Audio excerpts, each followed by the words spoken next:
Welcome to the video. इस video में हमने एसक्यूएल के एक बहुत ही इंपॉर्टेंट एस्पेक्ट को स्टडी करना है जो कि है delete, truncate and drop. SQL के इंटरव्यूज में इन तीनों के दरमियान डिफरेंस लाजमी पूछा जाता है कि इन तीनों में क्या डिफरेंस है। ये नहीं हो सकता कि एसक्यूएल के इंटरव्यू में इसके बारे में ना पूछा जाए कि डिलीट, ट्रंकेट एंड ड्रॉप में क्या डिफरेंस है। तो हम इस वीडियो में देखेंगे दोनों में क्या डिफरेंस है।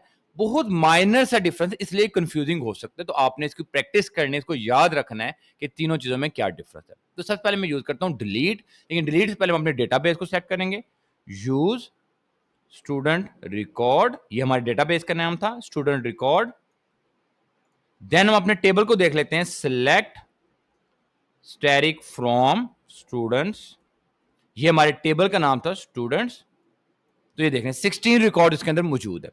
लेकिन अगर आपको मैंने प्रीवियस वीडियो में जैसे बताया था कि अपडेट स्टेटमेंट होगी, ये सारी अनडू नहीं हो सकती, यानी कि इसलिए हम अपने मेन टेबल के ऊपर ये डिलीट या ट्रंकेट को नहीं देखेंगे, बल्कि हम पहले एक टेम्परेरी टेबल बनाएंगे, फिर उसके ऊपर हम ये काम करेंगे। तो मैं लिखूंगा सिलेक्ट स्टैटिक इनटू, टेबल का नाम क्या रखना है, टेम्प1 रख लेते हैं, फ्रॉम स्टूडेंट्स। तो ये हमारा टेम्परेरी टेबल बन जाएगा 16 रोज अफेक्टेड। अगर मैं इसको भी देखना चाहूं तो मैं लिख सकता हूं सिलेक्ट स्टैटिक फ्रॉम, तो ये अगर मैं इसको एग्जीक्यूट करूं तो ये आपको नजर आ रहा है 16 रिकॉर्ड इसके अंदर आ गए। अच्छा, मैं ये चाह रहा हूं कि सबसे पहले हम डिलीट कमांड को देखेंगे। ये चाह रहा हूं कि जिन स्टूडेंट के मार्क्स 75 से लेस हैं वो डिलीट हो जाए। तो आपने याद रखना है कि डिलीट यूज किया जाता है to delete some specific records. और पहला पॉइंट, डिलीट के साथ हम वेयर क्लास को यूज कर सकते हैं। लिखता हूं डिलीट फ्रॉम, इसके बाद टेबल का नाम रखना है, टेबल का नाम है TEMP1। देन वेयर क्लॉज को यूज करते हैं, वेयर मार्क्स लेस देन 75, इसको एग्जीक्यूट कर लेते हैं। तो आपको नजर आ रहा है 5 रोज अफेक्टेड। अगर मैं इसको दोबारा एग्जीक्यूट करूं तो आपको नजर आ रहा है 11 रिकॉर्ड्स रह गए। पहले 16 रिकॉर्ड थे, जिनमें से 5 रिकॉर्ड ऐसे थे जिनमें मार्क्स की वैल्यू लेस देन 75 थी, तो वो रिकॉर्ड क्या हो गए, डिलीट हो गए। तो इस तरीके से डिलीट के साथ वेयर क्लॉज को यूज किया जाता है। अच्छा, अगर मैं वेयर क्लॉज को यूज ना करूं तो क्या होना है, मैं लिखता हूं डिलीट फ्रॉम हैशटैग उस तरीके से टेम्परेरी वन। अब याद रखिए टेम्परेरी वन में 16 रिकॉर्ड नहीं है, जस्ट 11 रिकॉर्ड्स रह गए। तो मैं इसको अगर एग्जीक्यूट करूं, 11 रोज अफेक्टेड, अब मैं इसको रन करता हूं तो आपको नजर आए कोई भी रिकॉर्ड शो नहीं हो रहा। यहां पर आपने याद रखना है डिलीट के साथ अपने दो डिफरेंट याद रखने हैं। डिलीट के साथ हम वेयर क्लॉज को यूज कर सकते हैं।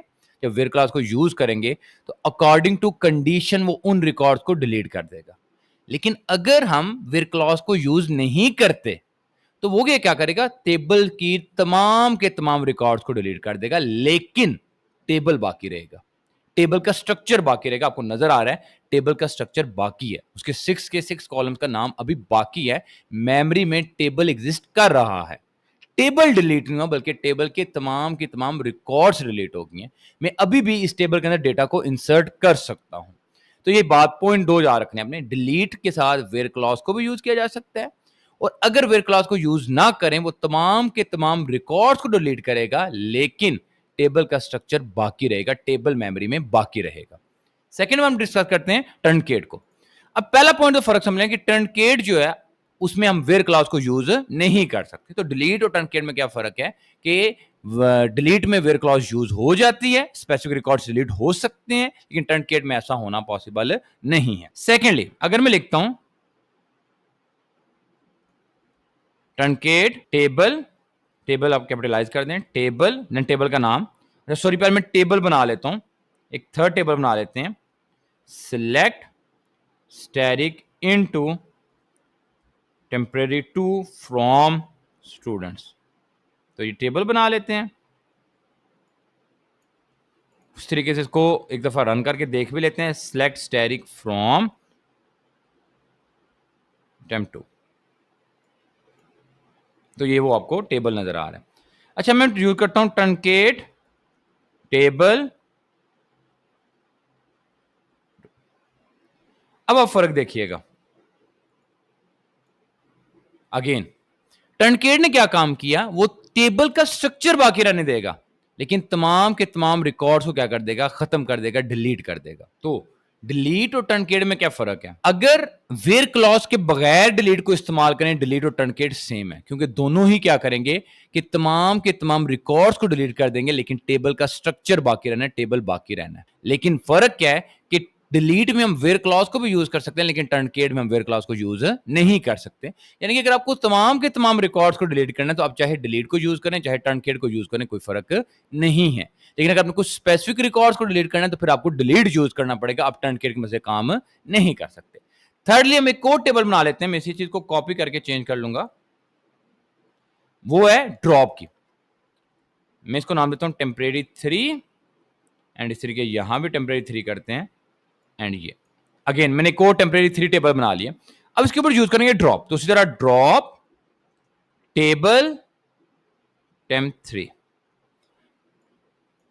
तो ये देखें, अब आपने बड़े ध्यान से देखना है, मैं सिलेक्ट पे रन करता हूं, एग्जीक्यूट करता हूं इसको, तो ये एरर आ रहा है। यानी कि ड्रॉप में क्या होगा, वो पूरे टेबल को ड्रॉप कर देगा, सिर्फ रिकॉर्ड्स को नहीं बल्कि उस पूरे टेबल ही को मेमोरी से डिलीट कर देगा। लेकिन टर्नकेट और डिलीट में क्या होता था, टेबल के सिर्फ रिकॉर्ड्स डिलीट होते थे, असल टेबल का स्ट्रक्चर बाकी रहता था। तो ये तीनों का डिफरेंस है। डिलीट और टर्नकेट में क्या डिफरेंस है कि डिलीट में वेयर क्लॉज यूज होती है, टर्नकेट में वेयर क्लॉज यूज नहीं होती। अगर हम पूरे टेबल के डिलीट कर दें या टर्नकेट कर दें, तो टेबल का स्ट्रक्चर बाकी रहता है। ड्रॉप बिल्कुल ही मुख्तलिफ है कि ड्रॉप में क्या होता है कि पूरा टेबल ही डिलीट हो जाता है। तो आपने इन तीनों के दिमाग का डिफरेंस याद रखना है, ये इंटरव्यूज का बहुत इंपॉर्टेंट क्वेश्चन होता है। तो अगर आपको कोई भी कंफ्यूजन आ रही है, कोई भी प्रॉब्लम आ रही है, कोई भी चीज नहीं समझ आ रही, तो जरूर मुझे कमेंट सेक्शन में बताया करें। Thank you.